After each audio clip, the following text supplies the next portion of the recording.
Covenant forces appear to be excavating some kind of object.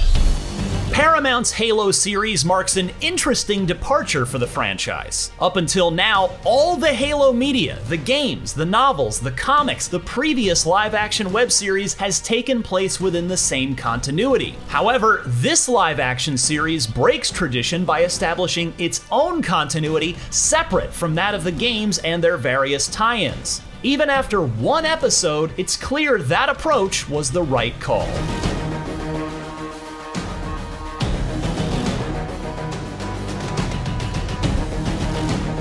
The show opens prior to the events of Halo Reach, a time when humanity is only dimly aware of the threat posed by the fanatical theocratic space empire known as the Covenant. Presumably, we'll see the infamous fall of Reach and the events of the original Halo trilogy adapted over the course of the series, though at this point, there's no telling just how far the show might veer off the established path. Most of the characters in the premiere will be immediately familiar to fans of the games.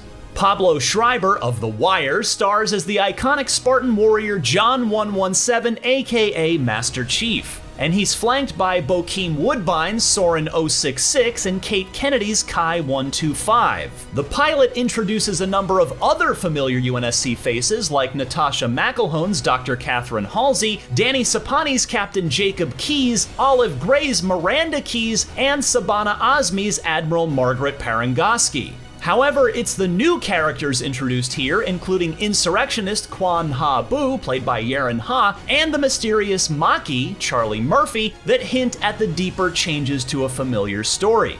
If anything, the pilot is at its weakest early on when it most tries to echo the look and feel of the games. The premiere's opening sequence ticks a lot of boxes in terms of video game accuracy, featuring all manner of iconic weapons and even a liberal use of first-person shots. But despite that, the show doesn't really capture the scale and intensity of a good Halo multiplayer match. The Covenant characters and tech suffer from lackluster CGI, and even the Spartans appear weirdly floaty and unreal when bringing their superhuman strength to bear. All of this raises some major concerns about how the series will cope as the action scenes grow larger and more dramatic in scope. Fortunately, the premiere leaves a much stronger impression once the shooting calms down. It quickly becomes apparent that the show is looking to humanize John 117 in a way the games have rarely bothered with. There are hints at his mysterious past and a growing conflict inside the mind of a soldier bred only to follow orders. Schreiber's performance is about as good as one could hope, considering his character is concealed beneath hundreds of pounds of reinforced titanium armor at all times. Let's hope the series is a little more liberal than The Mandalorian when it comes to showing the main character's face. McElhone's Dr. Halsey is another early highlight of the series. The premiere dives right into her unusual status within the UNSC, a brilliant scientist with more than a few skeletons in her closet and the closest thing the Spartans have to a mother. McElhone conveys the quietly ruthless, self-serving nature of Dr. Halsey very well.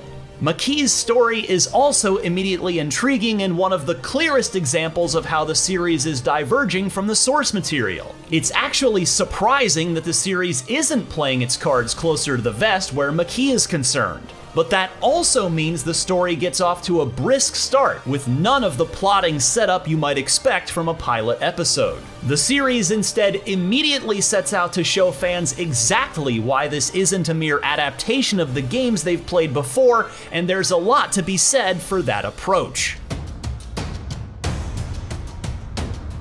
Given how integral the massive battles between humanity and the Covenant are to the appeal of the Halo franchise, the lackluster action in the Halo premiere is cause for concern. However, the series gets enough else right in its first outing to make up for that shortcoming. As much as this series focuses on capturing the iconic weapons and technology from the games, it also shows a willingness to move its story in dramatically different directions. This is hardly a one-to-one adaptation of the games, and that's really the show's biggest selling point right now.